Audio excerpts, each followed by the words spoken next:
Phone చేసి కనకయ్య వాళ్ళని police స్టేషన్కి రమ్మని కబురెట్టాం. రా కనకయ్య, కూర్చో.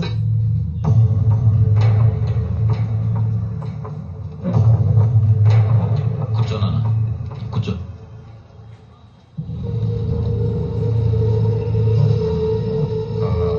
కనకయ్య, ఇలా గొడవ చేసుకుంటూ పోతే మీ రెండైపులా నష్టమే కదా. పైగా అవతల వాళ్ళు చెల్లి పెళ్ళి అంటున్నారు.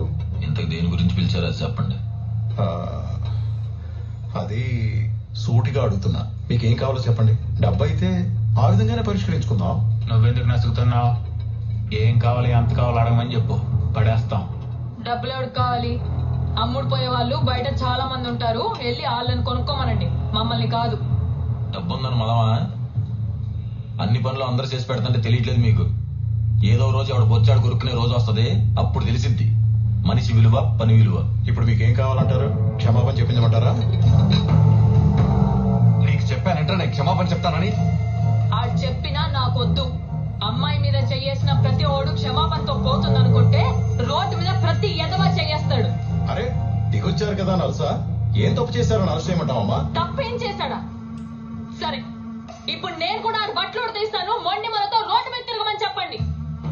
ఆ పరిష్కారం అయితే మాకు సరే. ఏం మాట్లాడుతున్నావా? సైలెంట్ గా కూర్చుంటే చేతగన్నాను అనుకుంటావా? మాట అంటేనే కోపం వచ్చింది కదండి, మరి మాకు అందుకే వచ్చింది.